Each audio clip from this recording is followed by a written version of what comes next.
Greetings, beautiful people of the earth, and thank you for coming back to this channel. This is the WLOS Facebook page with Greg Newman on it. And I'm going to use it to show some things that I have at least heard about, haven't experienced them myself. So here's Joanne McDowell talking about having mass protests until Greg Newman resigns. Shane Payne tells her nothing to protest, stand down, says that she's obviously scorned, so he knows who she is. And apparently the public press did a story about her. Shane Payne comes back and says, yeah, 3 years ago, which should show you that this is an ongoing situation. If you don't stop him now, he's going to keep doing this. And if you're in the public and this hasn't happened to you, well, it just hasn't happened to you yet. Come down a little bit more. No need to slander an elected official if you ever have hopes of walking freely. A little bit farther, let's see what Shane Payne has to say. Shane Payne. Champagne. That's what I was thinking. There's a toast I really like. It's called Champagne for my real friends and real pain for my sham friends. Cheers. Right here, Shane Payne says, you have won your battle, don't lose the war. Stay put and remain silent, but obviously, in the end, do what's best for your child. And Shane Payne is the father of Heather Payne, who is an assistant district attorney under Greg Newman. Right here, Greg Willis says, and people wonder why they do not trust the government.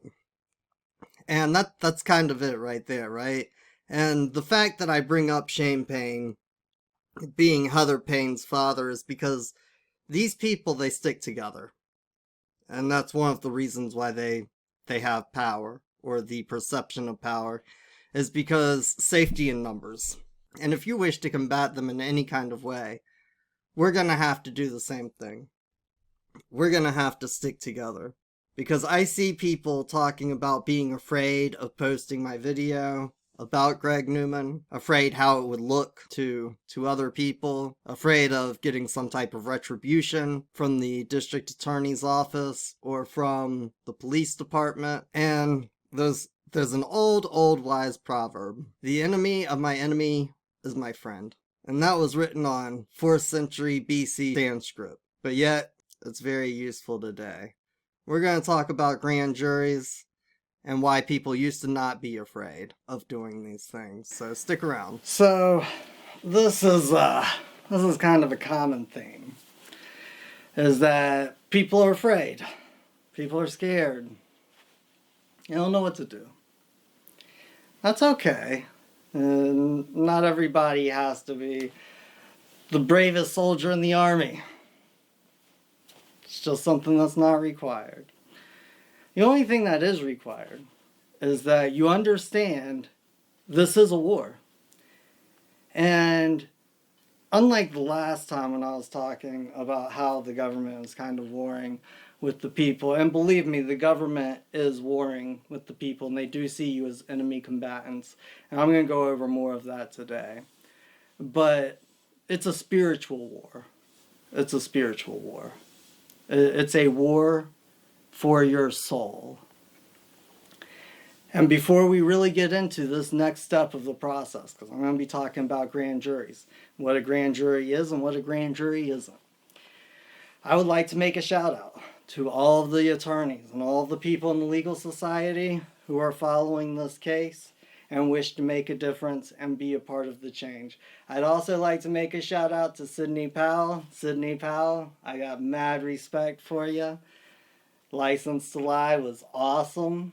I saw a video one time where you were talking about hanging up your bar license. And if you ever decide to do that, come and talk to me. I think that we could learn some things from each other.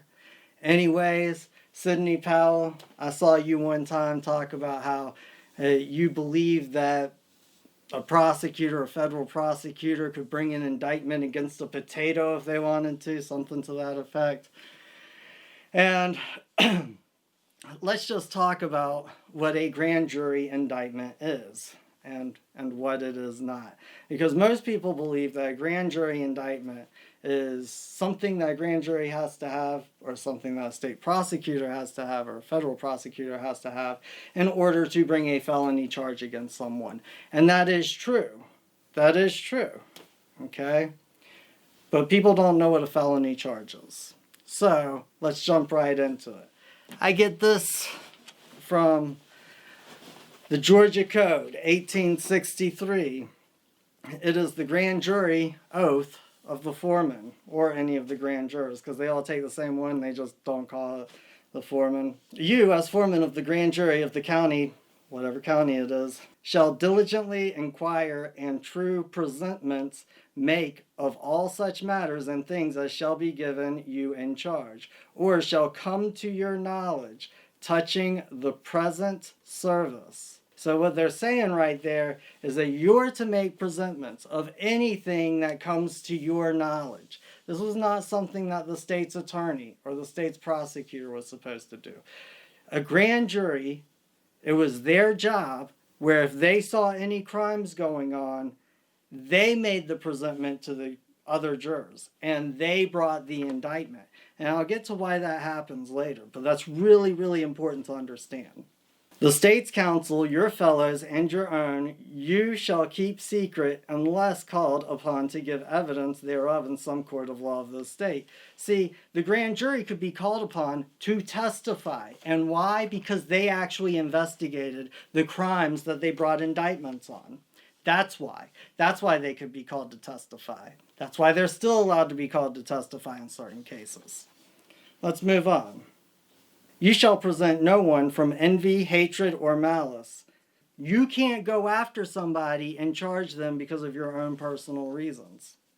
Nor shall you leave anyone unpresented from fear, favor, affection, reward, or the hope thereof. And this is why I'd really like to talk about this, because people are afraid right now. Joanne's getting threatened about having her kid taken away. People in Hendersonville are afraid to speak. People are afraid to speak out against their government. And if we had a grand jury, I don't think it would be that way. So let's see what the grand jury was charged to do back in Georgia. So right here at section 3852.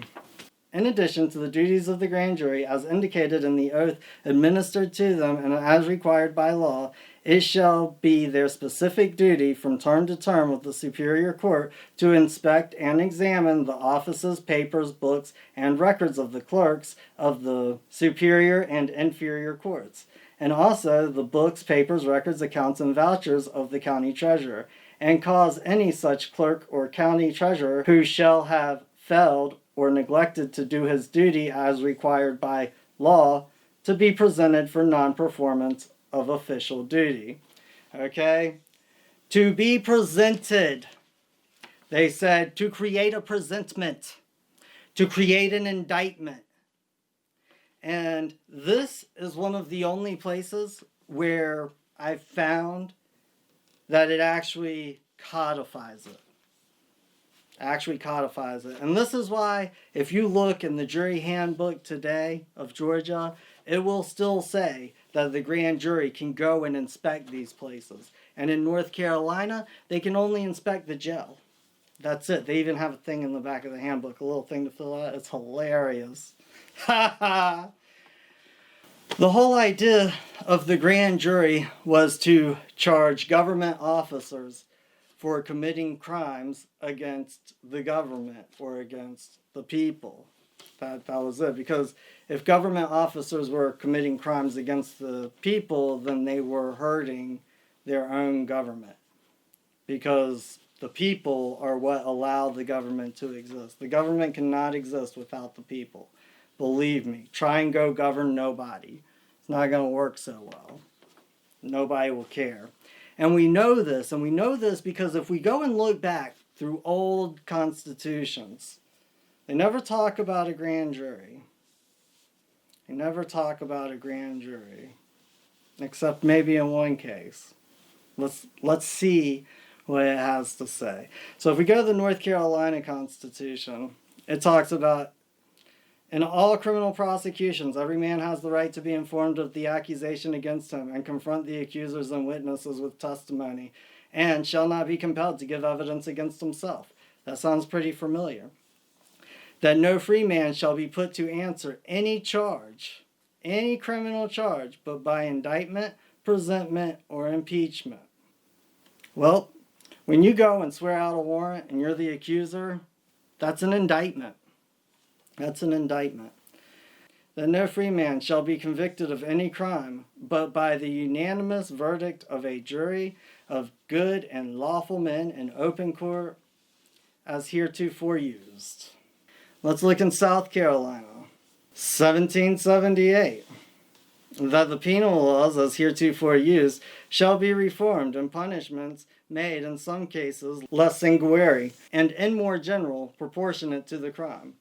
That no free man of this state shall be taken or imprisoned or disseized of his freehold, liberties, or privileges, or outlawed, exiled, or in any manner destroyed or deprived of his life, liberty, or property, but by the judgment of his peers or by the law of the land. Which means they had to have judgment of your peers. Somebody would make an accuser. They would call a jury. The jury is the law. The jury is the highest law. It's the Supreme Court. Just like Georgia said. I will link the video right up there. Okay, let's look at New Jersey. And now I'm going to get into what an actual grand jury is. And it talks about the governor and council be the court of appeals in the last resort in all causes of law, as heretofore, and that they possess the power of granting pardons to criminals after condemnation in all cases of treason, felony, or other offenses. Okay, this is number 9. And so it has treason along with felony and other offenses. Keep that in mind. Keep it in mind. And it's talking about military stuff on the section before it and the section after that. Keep that in mind. It's military.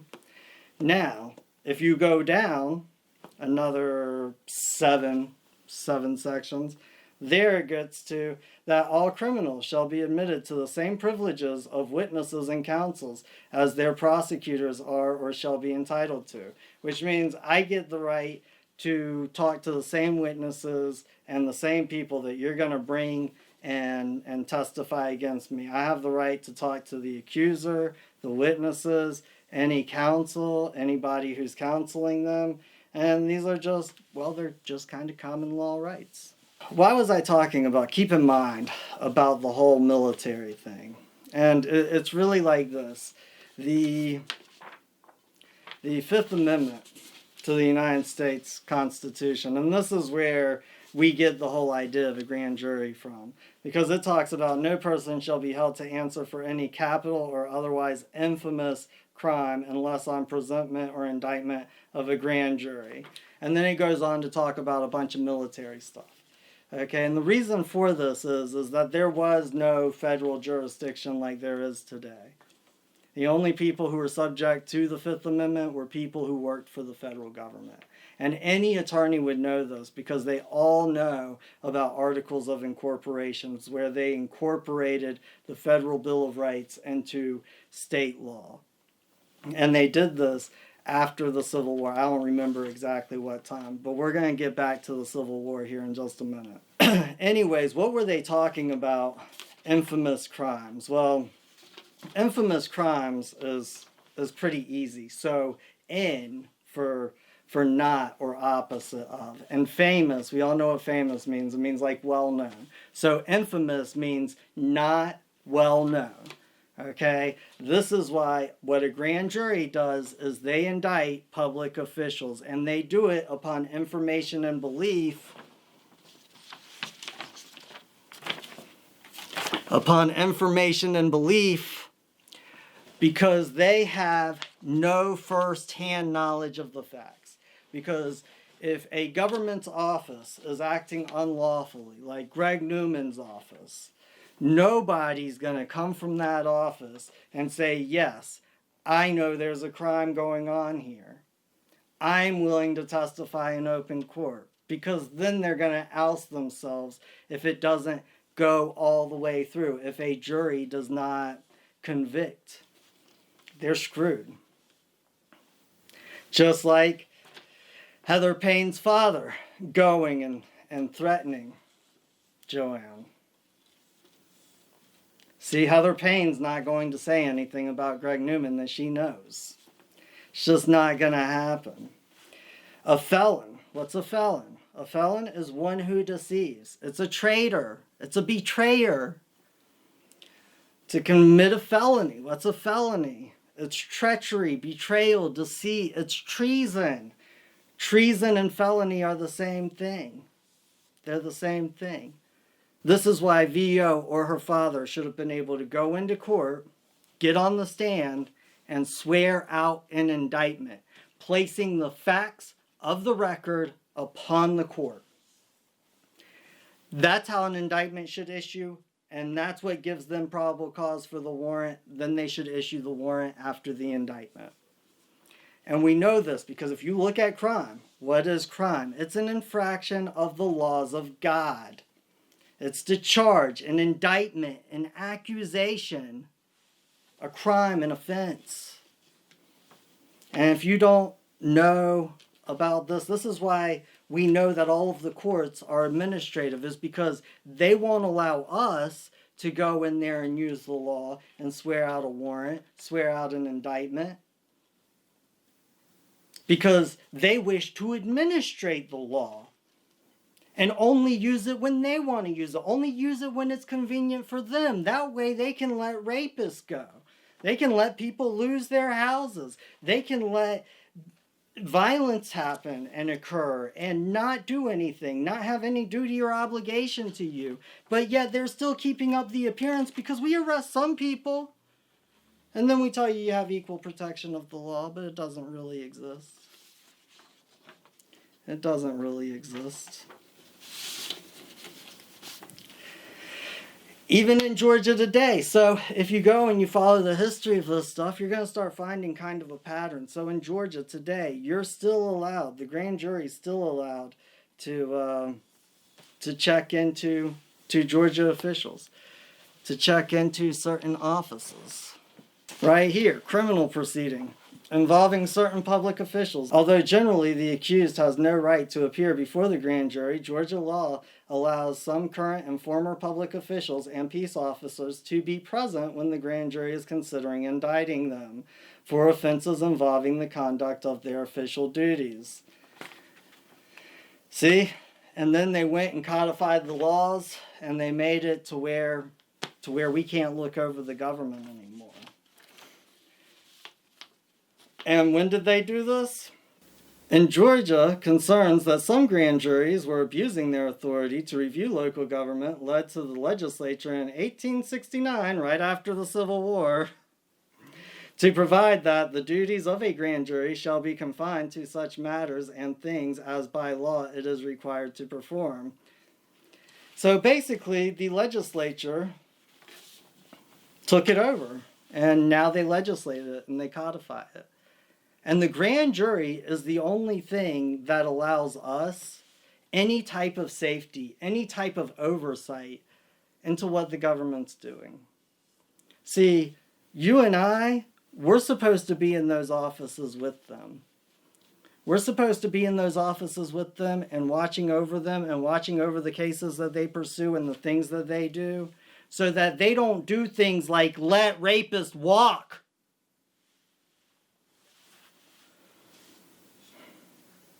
And I don't care which side of the fence you're on. Red, blue, Republican, Democrat. I don't care. You can't tell me that there's not one Republican out there that wouldn't feel better with the grand jury watching over Obama. And you can't tell me there's not one Democrat out there who wouldn't have felt better without a grand jury watching over President Trump. Like I said, it's not a red and blue issue. It's about me and you. And if we actually had a grand jury, a real grand jury, these people wouldn't be doing what they're doing. They'd be too scared to. They'd be too afraid of getting caught for a felony, for an indictment, for treason.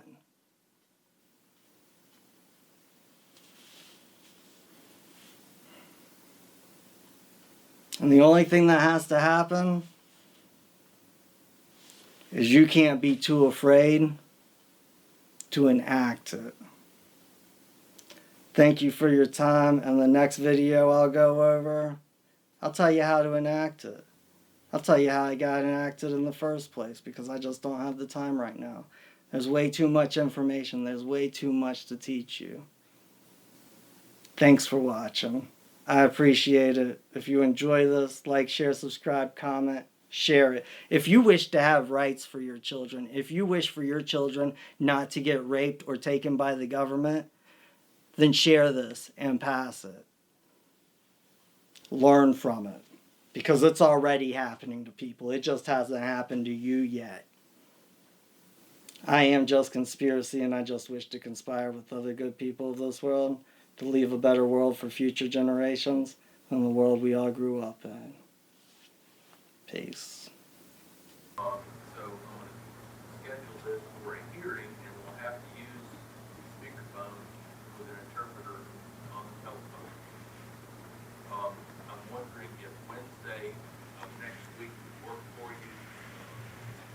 Но я требую, чтобы вы выслушали меня сегодня. I require to be heard today. I want my child back. I'm required to be heard. I require to be heard today. I was summoned to work against my will.